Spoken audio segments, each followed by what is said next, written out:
welcome to Beyond Recovery. My name is Matt. And today on the show, we have the founder of Coastal Recovery Community. His name is TJ. TJ, thanks for being on the show today. How are you? I'm doing really good. Yeah, I really appreciate you having me here. Yeah, I was excited for this interview. You know, we have a mutual friend, Adam Carroll, and he told me to reach out to you, and you make a great guest to have. So shout out to Adam for sure. Yeah, absolutely. Yeah, Adam's really great. He comes here, volunteers his time every second Sunday, and does breathwork sessions with the guys that are so transformative, and really gives these guys a chance to heal and to release a lot of the stuff that they're holding on to. Right.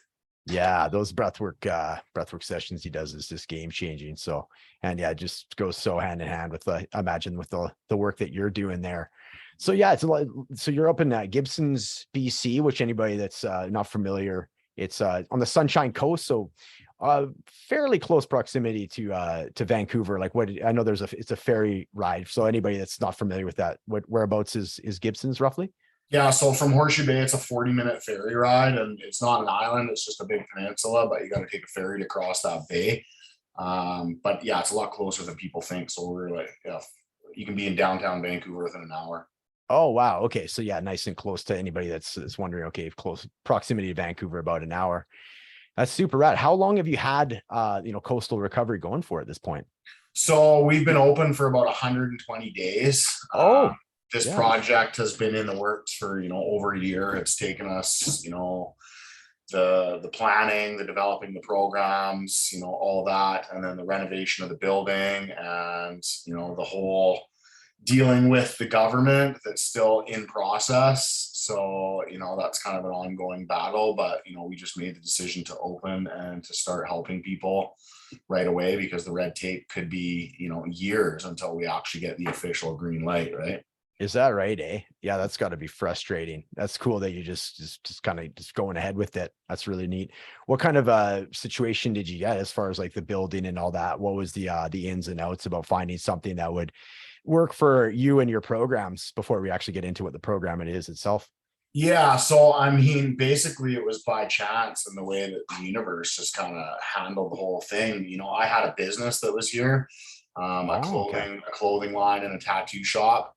And I made the decision to sell the business because my friends are dying through addiction. And I was able to sell my business for a small profit during COVID and start this project of Coastal Recovery Community. The building is commercially zoned, but it's a small house, and it's just perfect for what I was planning on doing. And we just kind of designed everything around the building. There's a housing shortage right now, so to find anything in residential area is basically impossible. And then as soon as you throw in the stigma of addiction, it's a double uphill battle that, most chances are you're not going to win unless you have really big money or inside connections. Yeah, wow.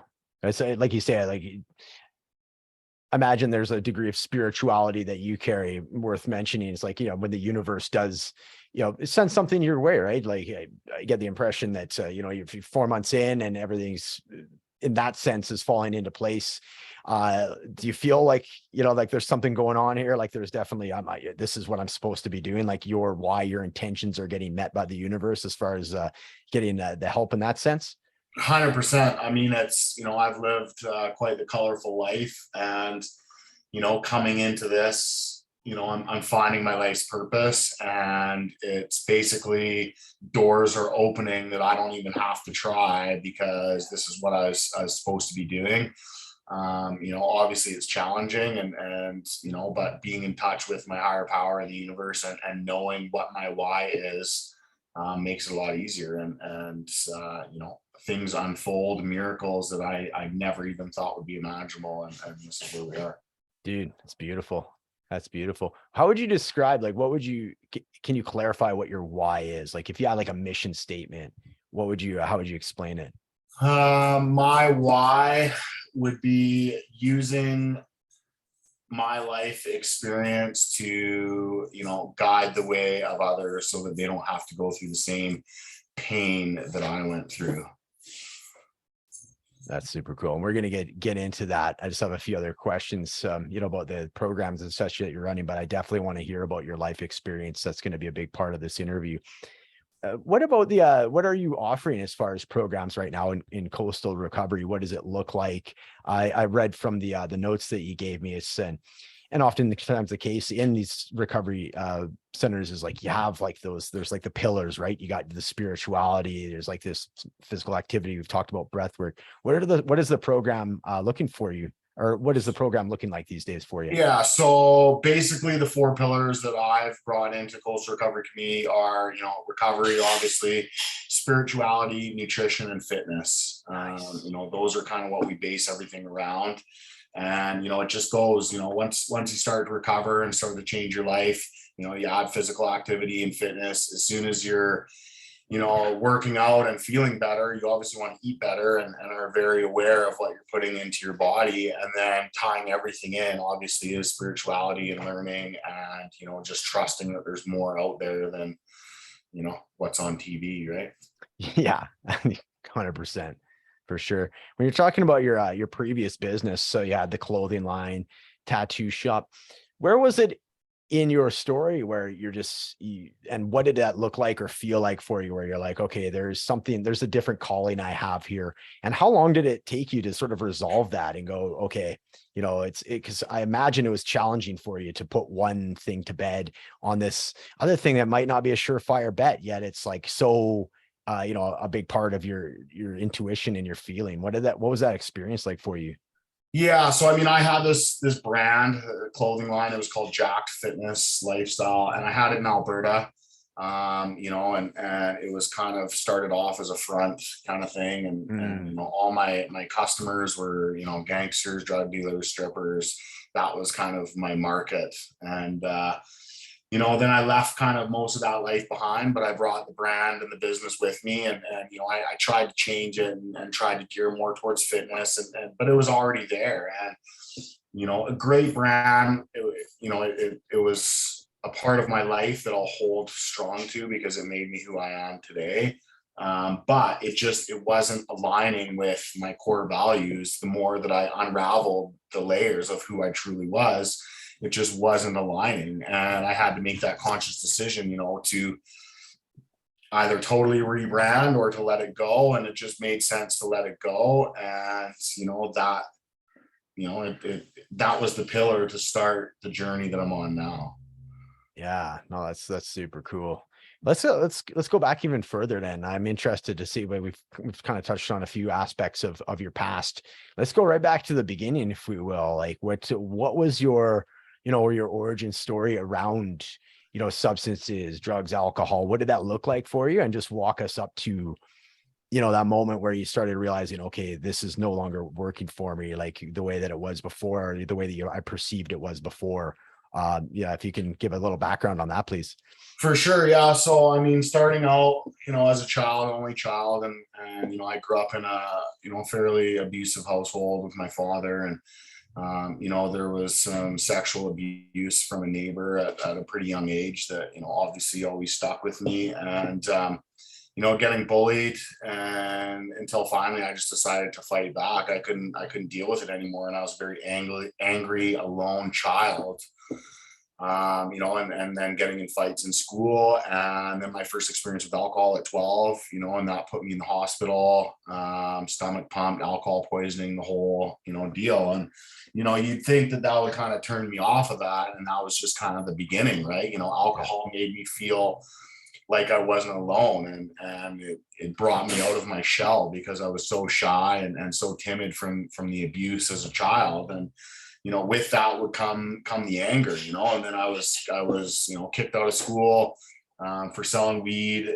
15, I was homeless, kicked out of my parents' house with no education. And, I kind of fell into, organized crime, growing weed, and that whole thing at a young age. And that became my life until basically the small town, the coast. I burned every bridge and decided to leave. And I lied about my age and moved to Alberta and went and worked on the oil rigs. I did that for about 10 years. I missed my whole childhood. I was forced to grow up to be a man, before I was really ready. And I missed out on my teenage years, the high school prom, the parties, all that stuff. And, the oil field was just consumed with addiction, negativity, and horrible freezing cold winters and hot summers, and, lots of booze, lots of drugs. And, physical fitness in the gym kind of saved me in a lot of aspects in that area. I still have my battles with addiction, but it was kind of kept, at a certain level, because, I go to the gym and work out while all the guys would be partying and going for dinner. And then I would kind of just meet them and do my thing. I escalated very quickly and became a driller at a pretty young age, because I would show up on time and not be hungover like everybody else. 2015, the recession hit and I was making big money. I had a house, a girlfriend, the whole picture perfect life, and I was making big money, and then everything crashed and I had to make a choice how I was going to keep up with making that big money. And I went back to what I knew as a kid, the drug trade. And I got into selling drugs again, and with that now comes the gangs and the violent lifestyle. And I was kind of given an ultimatum by the girl, my high school sweetheart who I was with. It's either the gang lifestyle or me. And I chose the gang lifestyle, because being an only child, wanting that brotherhood, wanting to feel a part of, that really drew me into that crowd. And unfortunately with that comes all the violence. And, I was doing things that I wouldn't normally, in my core values, be doing: collections, kidnapping, selling guns, and I found myself, in a pretty high profile case. I was looking at 10 years in jail for some things that I had done. And I was under surveillance, and I had, I was on curfew and all types of things. And, I was stabbed at a bar and had my throat slashed, and, life was starting to unravel and get out of hand. And then my house was shot up in a drive-by where 7 shots were fired about a foot from where I was sleeping. And, instead of, really looking at my life and going, wow, maybe I should make a change, I just get bigger guns and more bulletproof vests and do more drugs to really numb out what was happening to the reality. Right. And it became to a point where my addiction was so out of control that I was just in psychosis and watching the cameras at my house and so paranoid. And I was in a super toxic, unhealthy relationship, and I had no way out. And basically, I put a gun in my mouth and I pulled the trigger, and the fucking thing jammed. And it was like, okay, well, this is my pivotal point of a wake-up call, and I need to make this choice of what I'm going to do, because I wanted to die and it wouldn't happen. And, having that spiritual side of me, it was like, okay, well, there's more of a purpose to my life, I guess. And that's when I found recovery and, started to make some real changes in my life. It didn't happen overnight. It wasn't like a black and white transition, but the seed had been planted, and things started to get into motion. Man, that's the story with the gun is just craziness. Like, thanks for sharing that. Thanks for sharing the whole story. Looking back on it now, do you believe that there was, is there like, getting a little bit more into your spiritual side now? Was there something or somebody, some force that was because to me, that would be, I imagine that was a incredibly pivotal moment for you to reflect on. And it's a massive part of your story and who you've been able to come today. Is that a true observation on my end? 100%. Yeah. There's, that doesn't just happen by accident. There's no, Right. there's no, coincidences that are just by chance. That's a huge higher force doing that. Right. Right. Yeah. That's craziness. You mentioned your core values a couple of times. How did those sort of change, and when did you really start getting focused on, what are my core values? What stage of recovery was that? Or was that instantaneous? Or like, with recovery comes, I got to reassess, who I am as a person. What are my core values? What did that look like to you? And second part of that question, what are your core values? Like, what are like the words that really resonate with you, that filter what your experience is?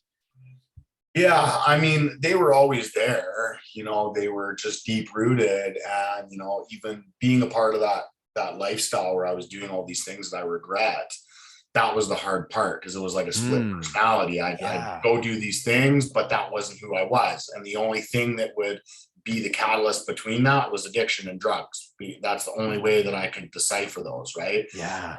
And so that was a really hard part. Once I found, recovery, I was able to shine the light on, my core values, which is like, respect, integrity, ambition, love, and those are the things that I always had, but I was, my ego was holding them back, or, I was too afraid to be the real person. And, so once the sobriety started to come, and I'm a firm believer in 12 step, and, that is a design for living. And once I started, doing the steps, and learning how to live and be true to myself, those core values would really kind of open up, and that's how I could start to live my life. Right. Yeah, no, for sure. We'll talk about like early sobriety, early recovery for you. So the 12 step sounds like it was a big part of that. What else is like, were you still going to the gym? Like what are the things were a big part of like successful sobriety and recovery for you aside from the 12 step? Yeah, I was in a relationship where I lost who I was, and that's a very dangerous place to be, is losing who I was in somebody else. I wasn't allowed to go to the gym. I wasn't allowed to go to recovery meetings, because it was, their insecurities would, dictate my life. And for whatever reason, I allowed that to kind of be under that control. And it wasn't until I broke away from that I could really start my journey. But yeah, like early sobriety, nature is huge for me, being out in nature, the trees, the ocean, the mountains, that connects me back to self. The gym, obviously, physical fitness, connection with people in the rooms, the opposite of addiction is connection. And that was something that I craved so heavily, being an only child, and wanting this brotherhood and just connection. So, and being a man, and men's mental health, not opening up and not wanting to talk about my feelings or my emotions, so my very first 12-step meeting was a men's group, and I went in there with this ego gangster thinking I was whatever, and go in there with 60 guys, and they start sharing, and I just started bawling my eyes out, because that was my story. And each guy that was sharing, that was a part of my story. Yeah. So that was huge, having that connection and that safe place that I could be vulnerable and not be judged as a guy. And no matter what happened, if I relapsed or what I did, they'd say, keep coming back. We're going to love you until you can love yourself. Man, that's powerful, right? That unconditional love that oftentimes we can't give ourselves, based on our childhood issues that we've had, is like conditional parenting, and it's just the way that our parents were raised, perhaps. And so to be able to find that, and yeah, like it's a big part of your story from what I'm gathering here, is like that this desire for like this brotherhood. So to be able to find that was like such a game changer for you. How easy was it for you? So you mentioned this ability to at least have this outburst, like you're crying when you're at some of the first shares. How long was it before you could actually start articulating some of your own feelings, like getting your ego out of the way and being able to start saying your story? Was it instant, or was there like a couple months where you had to go and kind of feel it out a little bit? Yeah, it wasn't really until I started doing the steps. The steps were the pivotal point for me to give me the tools on how to stay true to myself, share those emotions, accept the things that I've done in my past, how to make amends for them, how to add that spiritual part into my life with the meditation and the praying. I'm not a religious person. I first went in there and it was God, God, God, and we're meeting in churches in the basement. And I was just like, what is going on here? And until that I accepted that it was my own conception of God, like for me, God, great outdoors, good orderly direction, those are the things that is my higher power. And I can choose whatever my conception is. It can be different from yours, the guy sitting next to me, anybody in that room. And that's why it's so important, is there's no judgment of what it is. It's all one, but it's And the other thing, you know, about the rooms, principles before personalities. I don't like everybody in AA. There's a lot of people that I clash with, but I love everybody in AA. I gotcha. Right? Yeah. Because we're all Yeah. the same, and we're all coming there for one common goal, to live a better life and to help others. Yeah. No, that's amazing. That's great. Great insight. What is your relationship with your ego these days? Like, is it, you're talking about, I imagine it's quite different, but what is, like, you know, how would you verbalize that as far as, like, how does your ego show up now versus, you know, say 10 years ago? Yeah, you know, I was a very angry person. My anger was my defense mechanism that, you know, through doing the steps I learned came out of fear.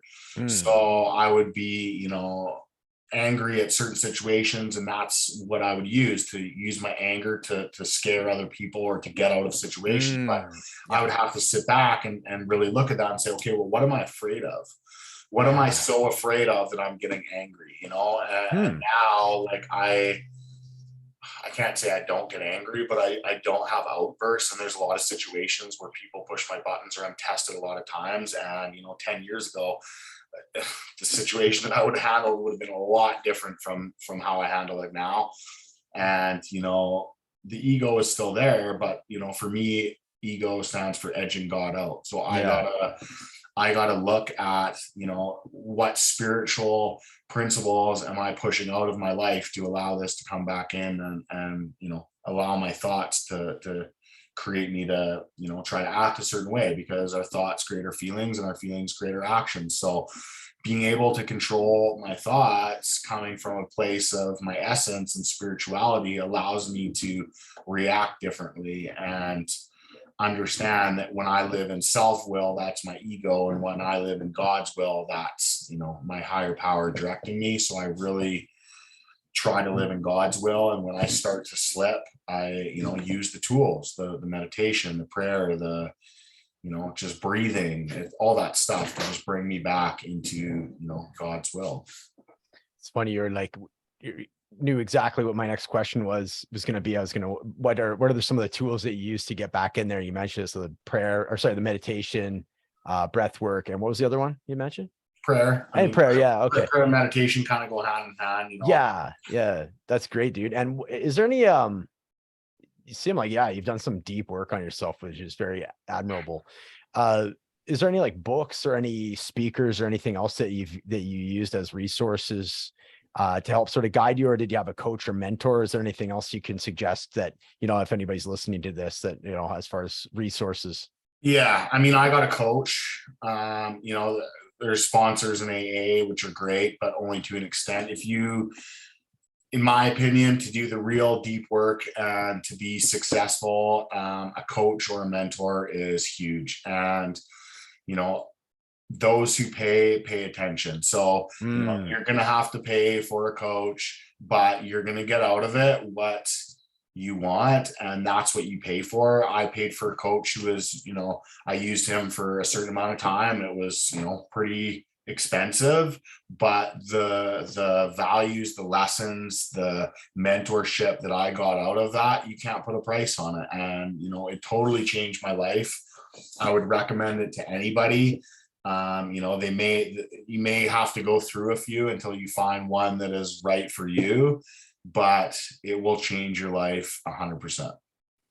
it's great advice. I love it. So circling back to, you know, the coastal recovery community, I have noticed on your guys' Instagram page, there is a lot of outdoors, which is beautiful. You guys definitely, you know, take note of that and get out there.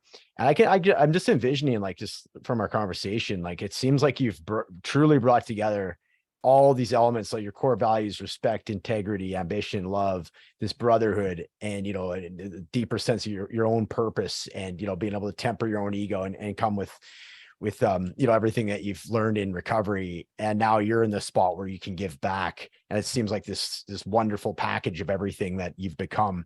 So it's super inspiring, first off.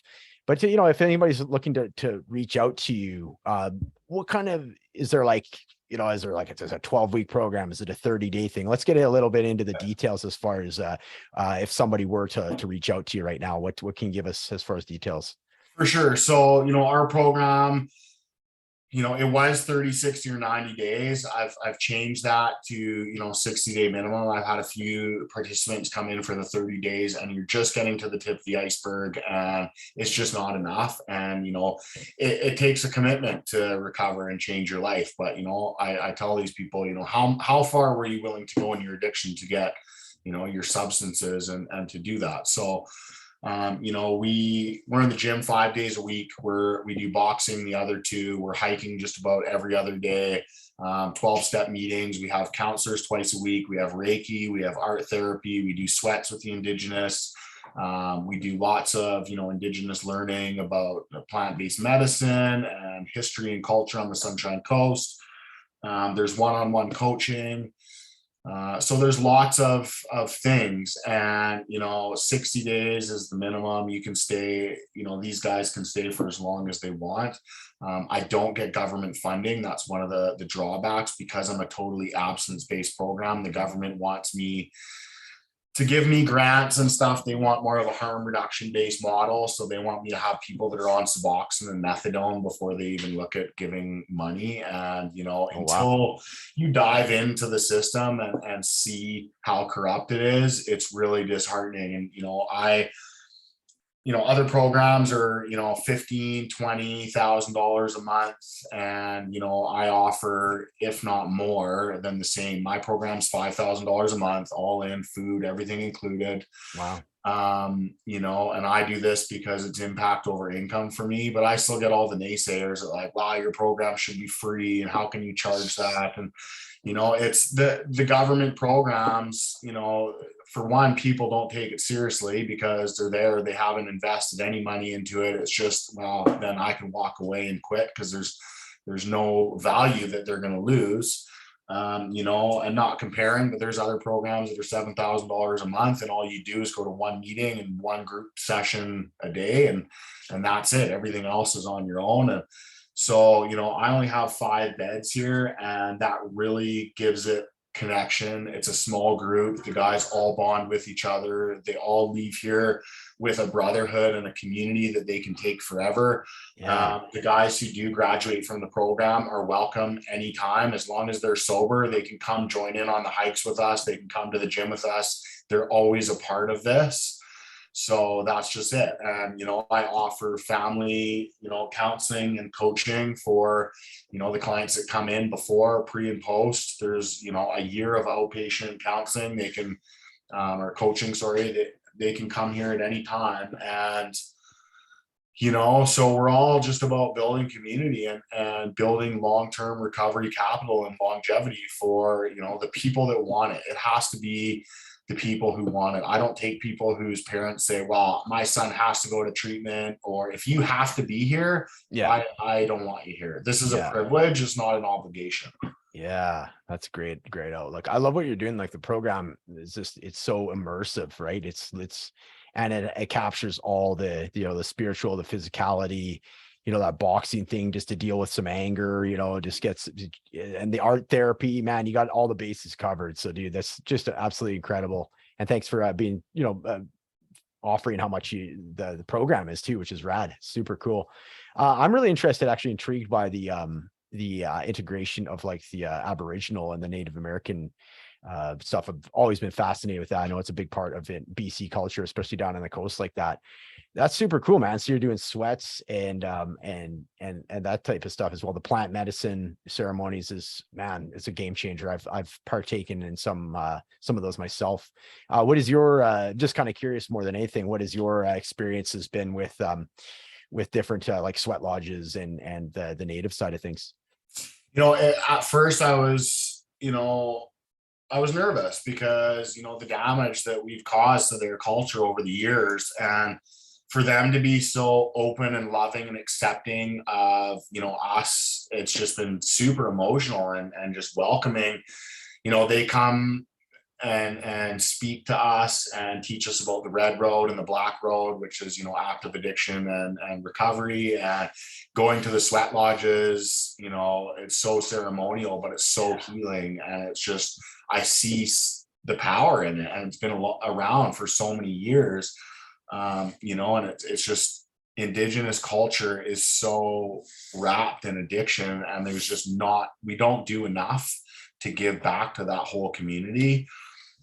So it's really sad. I went to the Recovery Capital Summit in Calgary, and some of the statistics about clean drinking water, and just some of the statistics of the addiction and the damage that caused. Our government really needs to step it up and start to make a difference, because it's traumatizing, and it really opened my eyes. But the love and just gratitude for them and what they've shown to us, and especially here being on the coast, like we're on Squamish Nation, and the Salish SHEEHAN Nation that's in Seashell.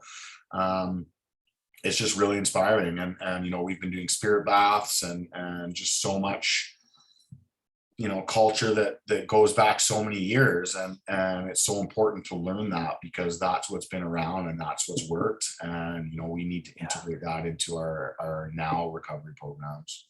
Man, it's amazing. It's so cool. I've very much enjoyed this conversation. Got a lot of respect for what you got going on out there. And as we wrap things up here, I always just give a opportunity at the end here if there's any final things that you'd like to share, or even just like if you can't think of anything as a conclusion. I always say, if there is somebody that's out there listening that's kind of curious about sober curious, or ready to take that step, what kind of advice would you provide them? For sure. So just on the coastal recovery side of things, our next phase is we are looking at opening a women's house.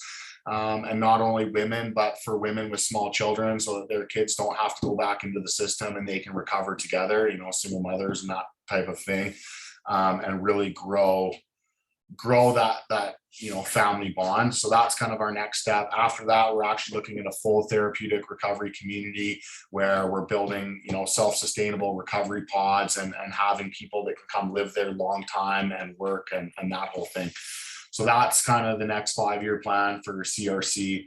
As far as, anyone who's kind of sober curious or wondering, just know that you're worth it, and that you're worth having a better life, and, giving yourself that chance. I always think back to like the people that are down on the downtown east side right now, and the stigma that goes with it. But, that's someone's son, daughter, mother, father, like each one of those people have a story, and they just get caught up in addiction, and every person is worth it and worth saving. If I can do this and help one person, I've lived my life's purpose. So go to a meeting, talk to someone, reach out to me, all coastalrecoverycommunity.com, at coastal_recovery community on Instagram, coastal recovery community at gmail.com. Reach out to me. I have tons of resources, and even other treatment centers, government funded centers. Just know that you're worth it to take that step for yourself, because there's somebody out there who loves you, and we need you. So that's amazing. Great stuff. I love the vision that you have, the 5-year vision, and I'm sure beyond that even, which is so incredibly inspiring. TJ, thank you so much for your time today.